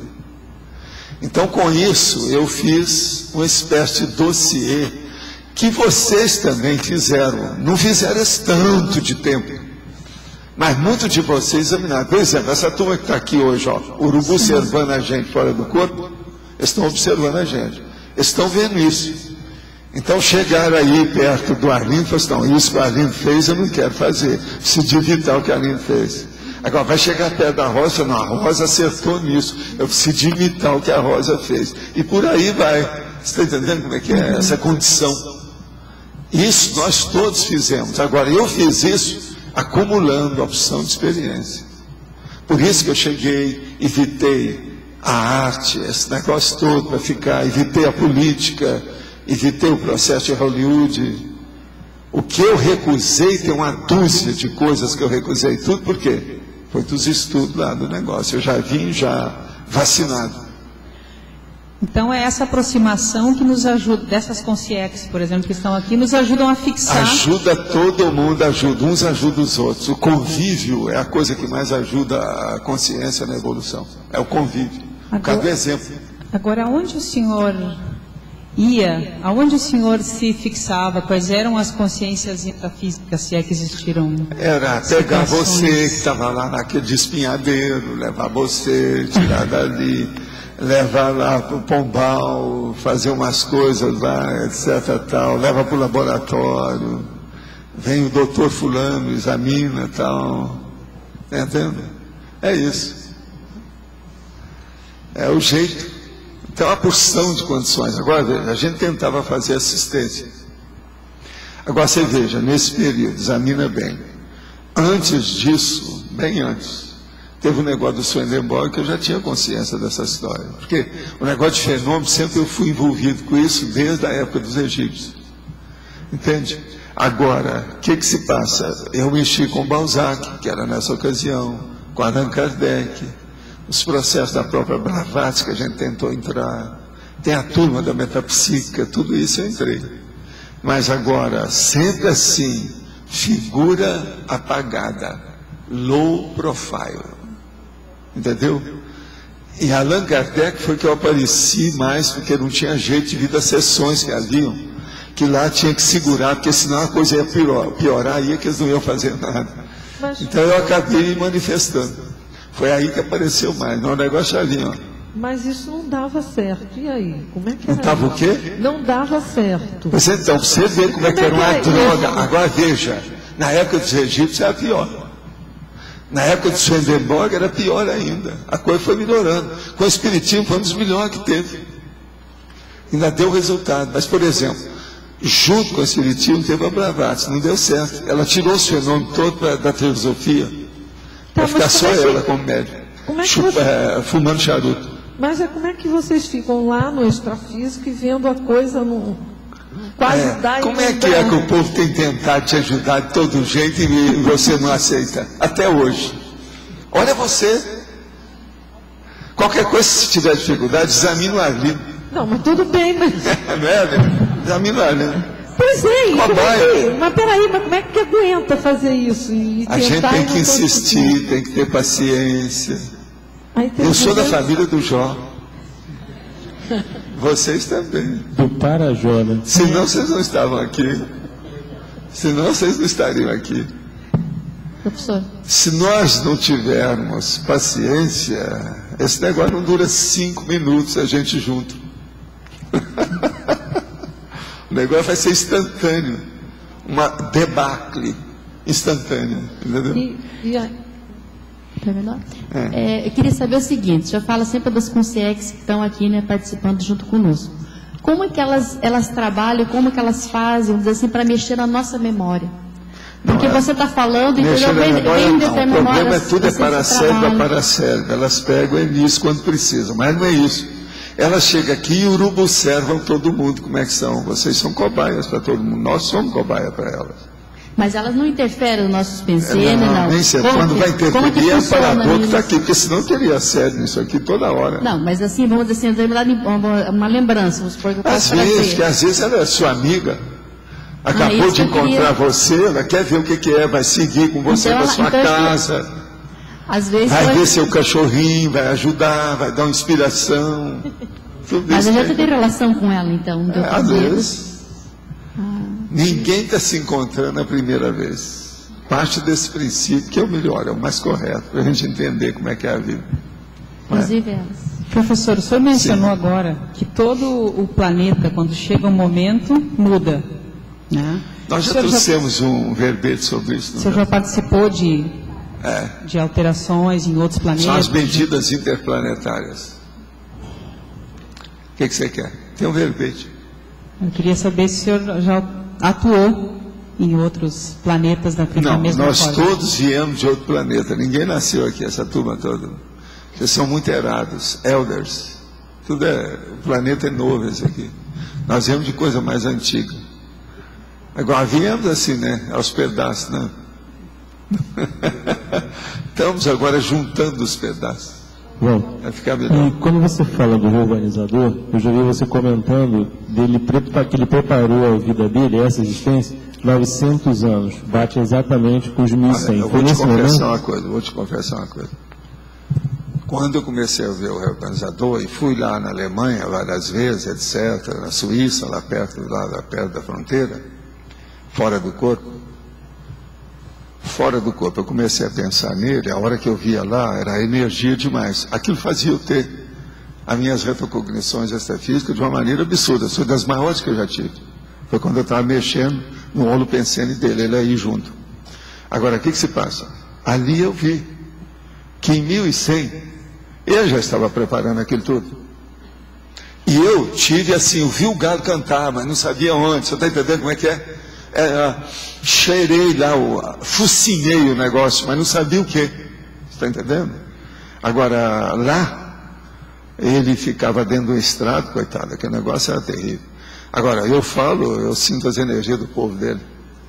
Aqui, ó. Não, mas ó, não sou eu, está passando tudo aqui. Olha só a força disso. Aí muda tudo na mesma hora. O negócio, ó, ele começa a esfriar. É típico dele. Que ele, quando mexe, começa a mexer em tudo, você vai para o ácido.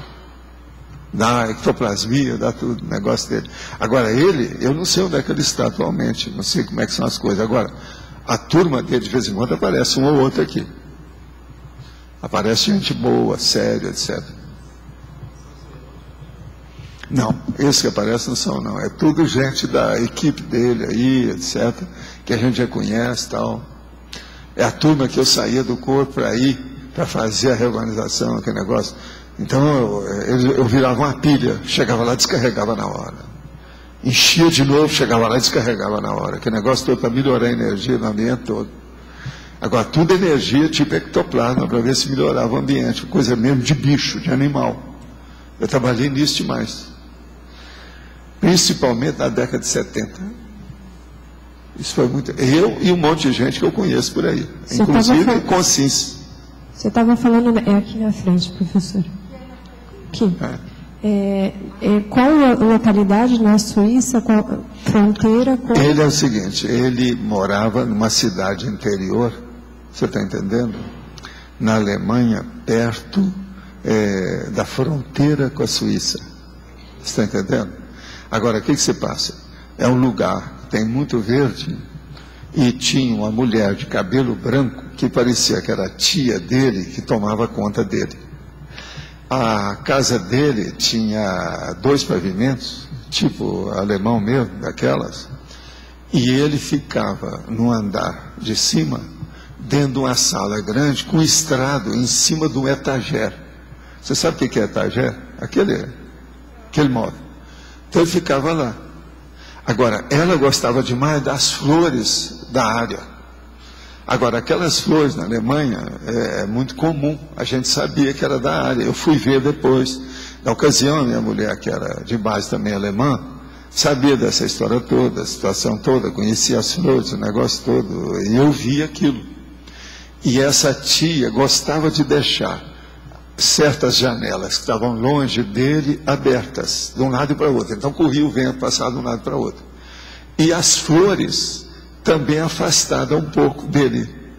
Parecia que tinha flores o ano inteiro, porque toda vez que chegava lá estava tudo florido. Você está entendendo?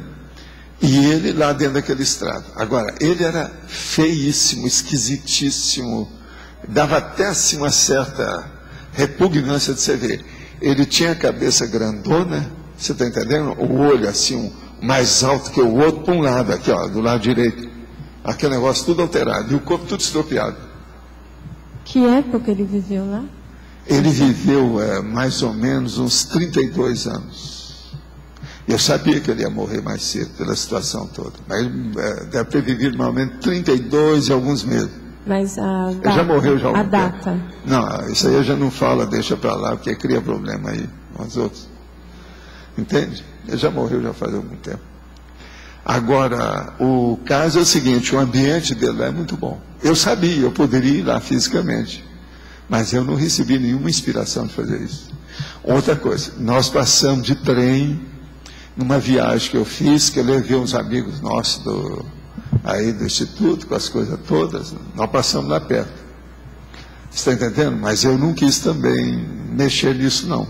E a gente ia para a França, etc., de trem, com opção de coisa, mas ficou só nisso. Eu nunca fui lá. Agora, eu fui à Alemanha, mas noutra área. Eu estive em Frankfurt, em Langen, na opção de lugar desse, fui lá. Mas a tia dele sabia do processo, não sabia? Não, ela sabia de alguma coisa, mas não tudo. Parecia que ele ali era mesmo anônimo total. É muito estranho aquilo tudo. Agora, a tia era fora de série. A aura dela, a situação toda. Possivelmente era uma evolucióloga, no mínimo, né? Eu calculo, não sei. Agora, bem assim, alemã, alemoa, né? Como eu gosto de falar aí para minhas amigas, uma alemoa bem clássica. Entendeu? De interior. Gosta muito de flor, gosta muito da casa, cuidava muito daquilo, típico alemão mesmo. Entende? Agora, eu só fui lá fora do corpo, mas eu estive lá algumas vezes. Agora, só ia quando eu via o chamado da história lá, e eu seguia aquilo. Era a coisa mais fácil mexer com ele, tudo dele era facilitado. Está entendendo? Parecia que tudo estava aberto, tudo era pacífico, tudo. Agora, por isso que eu falo, esse aí foi de todo mundo que eu vi de Serenão, esse foi o mais potente deles todos. Ele é impressionante, esse cara. Matéria dessas coisas todas. Agora, eu aprendi um monte de coisa, vendo aquilo ali. Uma coisa estranha que tinha era o seguinte, eu chegava lá, então, e pensava assim, aqui deve estar cheio, né? Deve ter uma multidão de concierges, né? Não tinha. Tinha umas coisas estranhas. Tem uns negócios para a gente estudar, eu ainda não sei ainda especificar bem. Por isso que eu falo, Serenão tem uns atributos e um modo que ele fala, ele derroga certas leis que para nós são sérias, primárias, mas muito sérias. Ele derroga isso tudo, ele passa por cima. Então, a gente não sabe como é que é isso. Você vê, essas nossas leis aqui, a gente faz um custo danado, sofre, reclama. Eles não, eles ultrapassam a lei, derrogam o negócio, faz lá na frente. Nós ficamos aqui. Se acontece o negócio de molorização, o povo... eles derrogam as leis, fazem um diabo. Você está entendendo? Como é que fica? Então, é muita coisa que a gente tem para estudar. Agora, veja, eu nunca vejo no local desses serenões multidões. Agora, por exemplo, um dos primeiros que eu vi muito sério, fora do corpo, foi em São Paulo, tinha uma multidão atrás dele. Na rua. Isso extrafisicamente na rua. O viaduto lá, aquele negócio todo, aquele monte, e os assediadores tudo caindo fora. Ele ia passando assim, ia limpando, ia fazendo aquela varredura com o povo. E aquela turma atrás, como se fosse o palhaço do circo. Hoje tem, mulher, como é que é aquele negócio? Você está entendendo aquele negócio? É hoje que é dia assim, palhaço de mulher, aquilo. Entendeu? Parecia isso fora do corpo. Agora, tudo eram consciências lúcidas, que está sabendo o que passava. E ele andando. Isso eu vi. Mas, por exemplo, no local deles eu nunca vi. Por exemplo, em Montauk, eu nunca vi uma multidão de concierges lá. Nas coisas que eu vi da Argentina, lá com o australiano, nunca vi multidão nenhuma. Agora, a coisa mais séria mesmo era com a monja, porque a gente aparecia nos lugares, eu junto com ela, e ninguém sabia quem era ela. Você está entendendo? Mas é fora do corpo. E outra coisa, se quisesse, ela arregimentaria o povo num minuto, mas não tinha nada disso. Então, existe aí certas coisas, né, certas técnicas que eles usam, que nós não entendemos bem ainda, né? Agora aqui, é possível, através da paragenética, fazer com que, em determinado período da existência física, certos genes sejam ativados no corpo humano? Olha, para mim tudo é possível. Com o paramicrochip, tudo é possível. Quando, em outra tertúlia, ouvi o senhor dizer que alguns não conseguiram chegar aí porque tropeçaram nas próprias pernas, não sei, mas admito que posso ser uma dessas pessoas. Está vendo? Esse aí está no seu livro, eu preciso você falar para ele que não é assim. Não quer desperdiçar essa existência. O que posso fazer para entrar nos trilhos? Uma vez que estou com 37 anos, tenho 2 filhos e ainda busco meu pé de meia. Não, você está ótimo. É por aí, é assim mesmo. 37, você começou a sua vida de executiva, né? E outra coisa, eu estou falando para viver 70 anos. Como o povo está vivendo 100, 110, 120, você ainda tem muito tempo pela frente, isso aí, então, a execução ainda pode ir longe, de modo que vamos firmar o trabalho aí e seguir com as coisas que está tudo certo. Agora, ó, não desperdice os seus talentos. Examina o que é que você tem de potencial. Ponha isso em desenvolvimento. Não deixe que o seu amor próprio caia. Não perca o seu bom ânimo. Não se vitimize. Isso que você está falando aqui não é vitimização. Pelo menos a gente não quer que seja, não é isso? Mas agora é preciso de ver isso e enfrentar a sua realidade num nível melhor. Esse é que é o caminho. Professor? Pode falar.